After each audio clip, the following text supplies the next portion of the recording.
Good morning, everybody. This is Patrick MontesDeOca with live trading talk for June the 3rd, 2022. What I would like to do here on this segment is to share with you the latest report that was published in Seeking Alpha. The summer squeeze of 2022.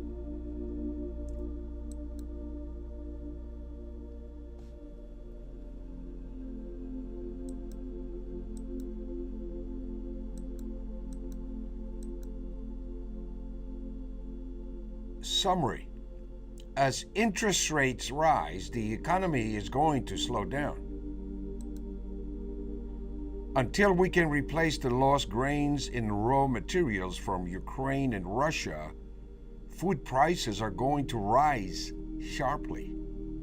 We are also losing Russian oil and gas from the global market, which is pushing up energy prices. We appear to be near a major bottom in precious metals, grains, and digital assets. Supply issues persist. Gold, grains, and raw material prices like wheat are skyrocketing since the July 2021 low of $609.50 to the recent high of $13.63 made on March 8, 2022. Russia invades Ukraine. As interest rates rise, the economy is going to slow down until we can replace the lost grains and raw materials from Ukraine and Russia.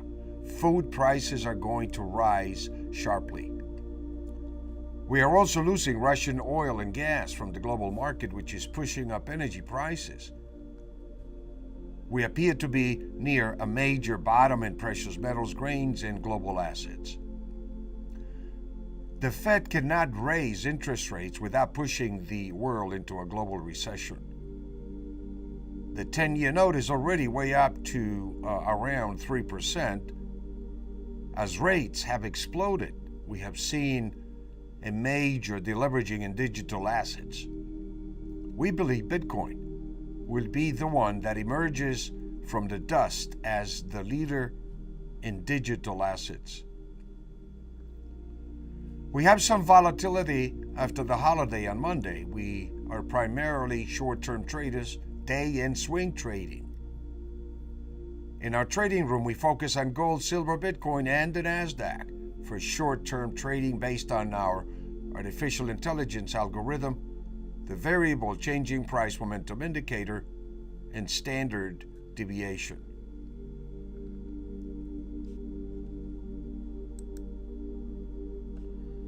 For grains, we are in a corrective pattern.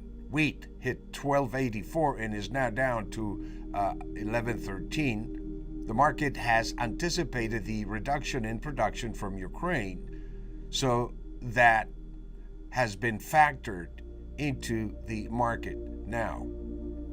We are still in a long-term uptrend channel since Russia invaded Ukraine. The market consolidated, and now it looks like it will break to the upside. The damage from the war could be devastating for the global supply of grains. Russia has talked about allowing some wheat and grains out, but no one knows what will happen. As we move into the summer and we see the supply fall and demand continuing at high levels, we could see some major spikes in prices. Energy.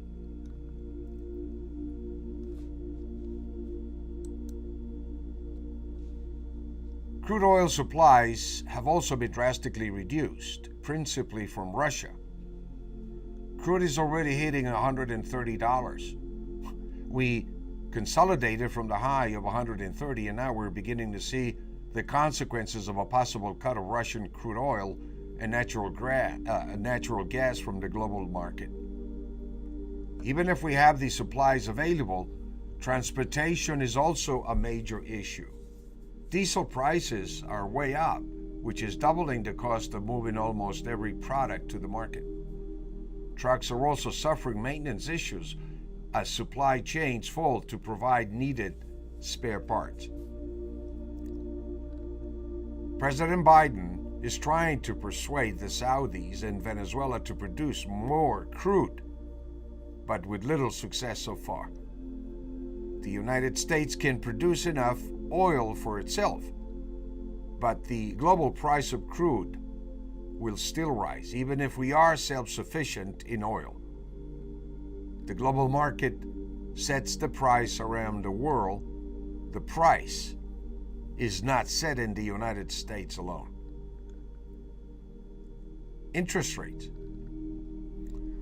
Interest rates are rising. For every 1% increase in interest rates, where the Fed has to spend approximately more than $300 billion in interest-related debt expenses. The pressure is not only on Main Street, but on the Fed itself in relation to how they're going to pay the interest rate payments on the debt. The markets have anticipated 2 increases at about 50 basis points each, or about a 1% increase, which the markets have factored in already. The key issue is how much of an effect the increases will have on the economy. The Fed is facing the problem that interest rates have already risen, with a 10-year note hitting 3% without the Fed actually doing anything other than talking. It looks like we are going to be trading between 2.75 and 3% yields on the 10-year note. On the 275 puts the stock market undervalued, particularly the S&P. There is almost a head and shoulder top in interest rates at about 316. If we do break about 316, then 350 to 375 on the 10-year note comes into play, which is very bearish for the economy. Then the Fed will have to raise interest rates more than expected, which will slow the economy even more. However, we have a potential top in rates. If we break below 275, it will be extremely bullish to the markets. As we move into the summer, the economy is going to dictate what the Fed will do. There is a possibility that interest rates may come down. We may have seen a short-term top on inflation into July and August, which would help the economy, at least in the short term.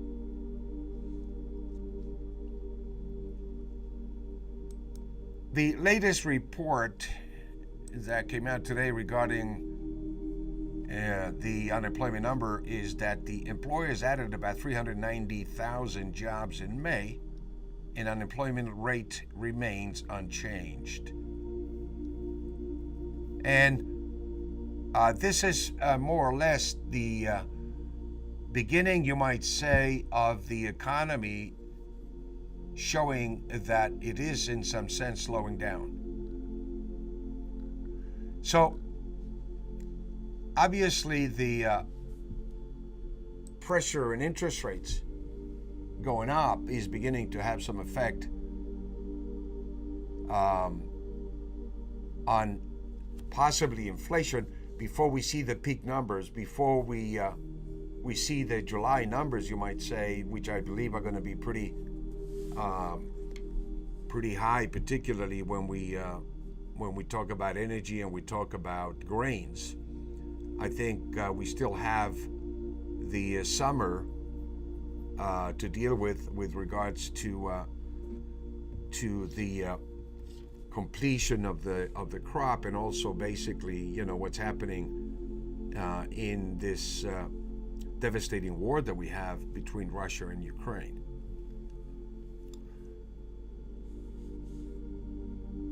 Let's come back here and take a look at the markets and see where we are in relation to the standard deviation numbers that we're using to trade, and have an idea more or less how we can monetize as a trader with these fundamentals.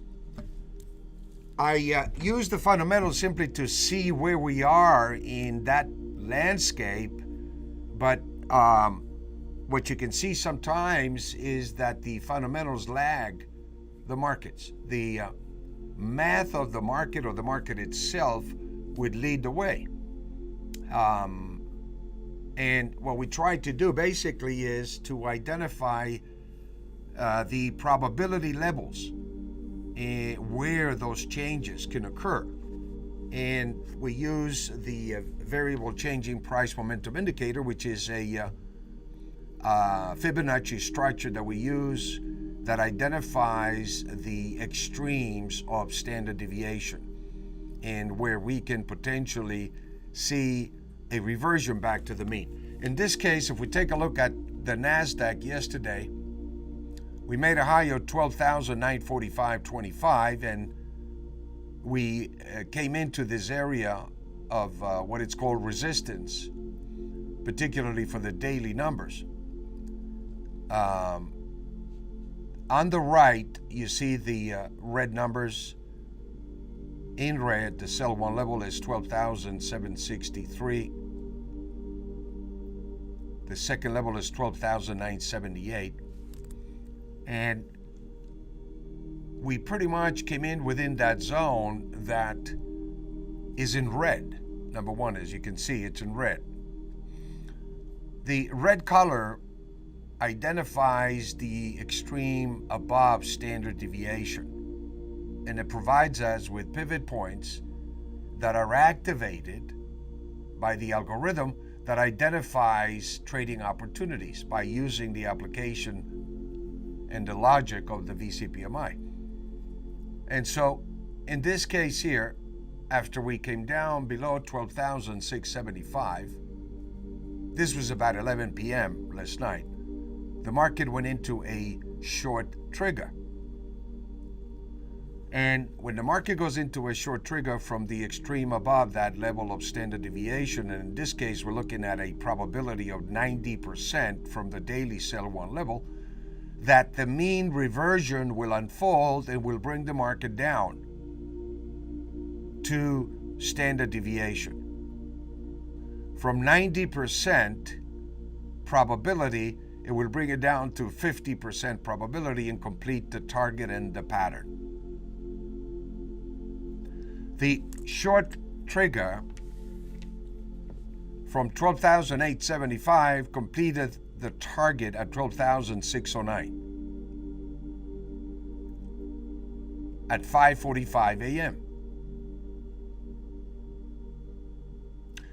So what you're seeing here is basically, in a very simple presentation and format, the combination of standard deviation and mean reversion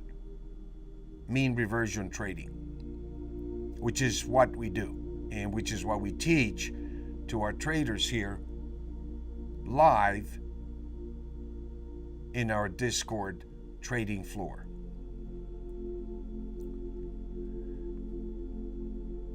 This algorithm is like a GPS for your trading. It gives you the, again, extreme levels above or below standard deviation. And you, as a self-directed trader, will have a probability model with above averages, indicators that produce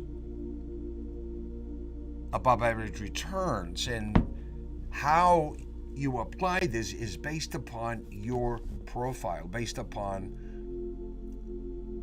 your financial profile, your risk tolerance. And these are things that we teach here at the Academy to become, how to become self-reliable, independent, in using basically the math of the market. Not the fundamentals, but the math of the market, and listen to what the market is saying. Now, where we go from here coming back to the market after the target is completed, it goes neutral. The next bar, using the 15-minute bar, will activate the next trend, and in this case, a close above it is bullish. It activated a bullish price momentum. And the bullish price momentum, it is the momentum within the bigger trend, which is obviously down. And so what we're looking at here is the price momentum within this bigger downtrend. And what we have seen is, once again, if we take a look at the weekly, NASDAQ by one level weekly as we came into this week of 11,956, the market reverted here and activated a buy trigger, and automatically the weekly mean was the target, and in this case it was completed, and we're looking at the possibility that the sell one weekly level at 13,100 is going to be completed. And so what the market is telling us, if we take a look at the 15-minute bar, which is what we use to execute, is that it basically has activated a bullish price momentum daily. And this is identifying basically, again, the momentum of the market. And so we are in a bullish price momentum. The level of 12,609, which is the standard deviation, is going to dictate from here where it goes. It has activated the 12,763 as the target of this momentum, or a close below will activate 12,394 as the target. So when the price is trading at standard deviation, I recommend traders not to do anything, just to let the market go to the extreme levels above or below where we want to execute a trade. Because when the VCPMI reaches the sell one level, whether it's daily, weekly, or monthly, you're looking at a 90% probability. The sell two level is 95% probability. The standard deviation is 50-50. The extreme below, the buy one level, is 90% probability, and the buy two level is 95% probability. So let the market tell us where it wants to go, or where the value and the trading, the exchange of the supply and demand is going to take the price. And we're going to see whether buyers are willing to buy here and generate or take out all this previous supply to meet this target price of 12,063. So we're kind of in the mid-range once again, and we're going to watch it. Moving on, I want to take a look at the gold market.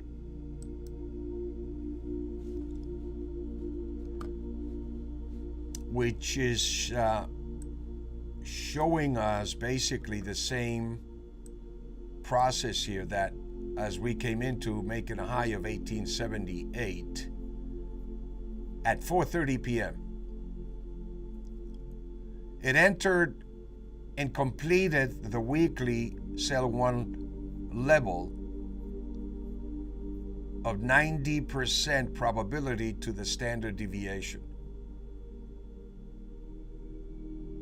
And when it came down below at 6:30 p.m.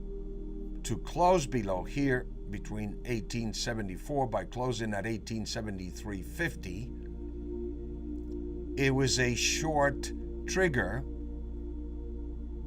and automatically it activated the mean target below. And you could put your stop above it, or have a dollar maximum stop, or basically use the level above, or pretty much wait till the close. So you don't use straight stop until the position begins to work in your favor, then you trail it with a stop until the target is completed. At 4:30 a.m., the target was completed at 1864. And that was a $10 move. That's a $1,000 trade if you were up at night or your schedule is different than the US markets. You can identify these trades, and that's what we teach at the Academy.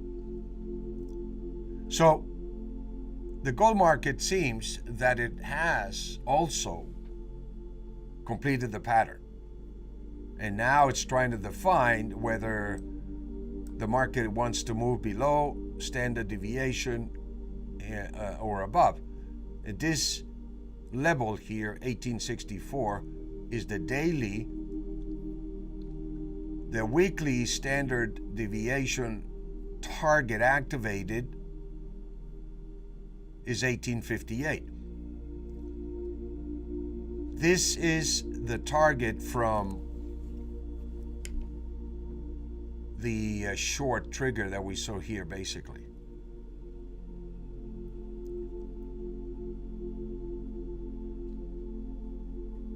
So we're in a neutral zone, neutral to bullish on gold. And we recommended our traders last night actually to begin to hedge or take up profits here as we completed the gold target and look for a little reversion to the mean.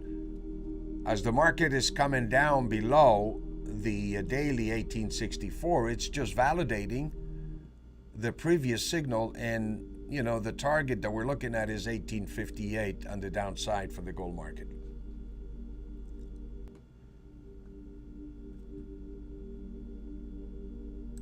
Silver is breaking down as well into the area of standard deviation weekly and daily.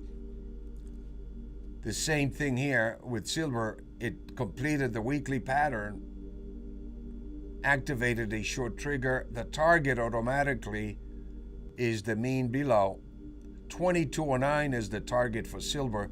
It completed the daily target of 2217, which you can use if you're doing multiple positions. If you go short up here, multiple positions, you can start covering at the levels below and start taking your profits at those levels.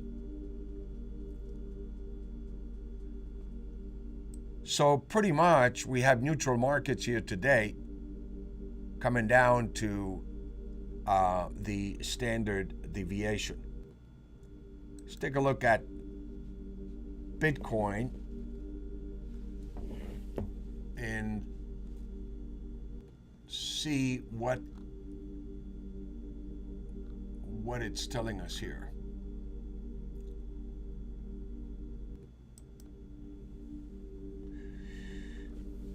Interesting enough, the Bitcoin,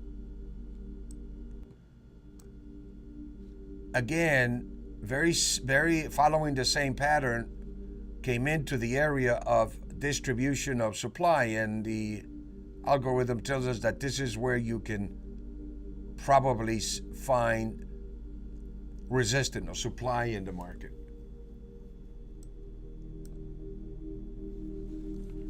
And the short trigger came in at 1:15 a.m.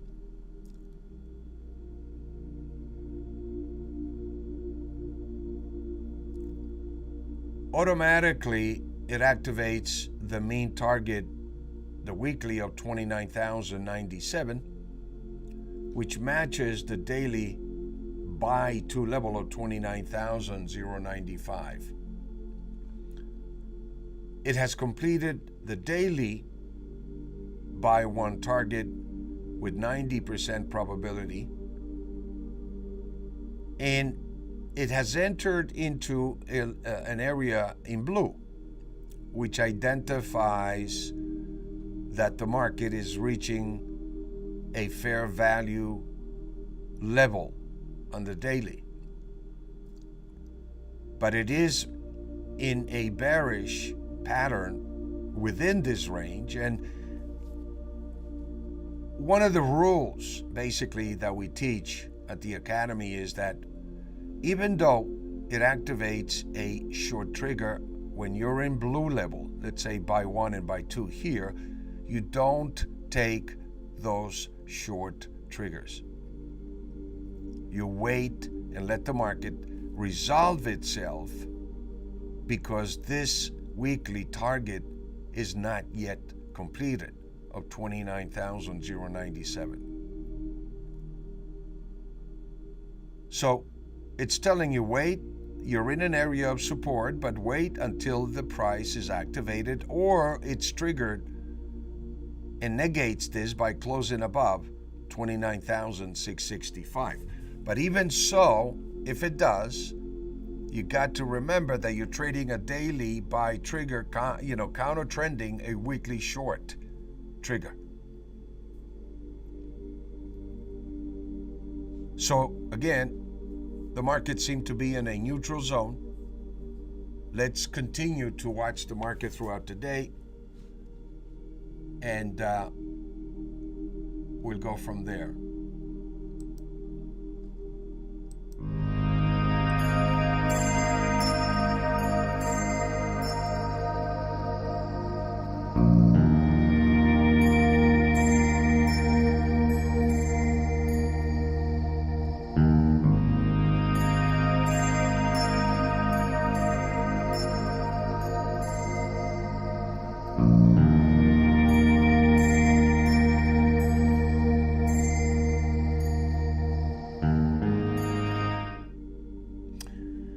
For those that would like to join us in our live trading room for the rest of the day, just like and subscribe, send us a little message or fill out the form in the website.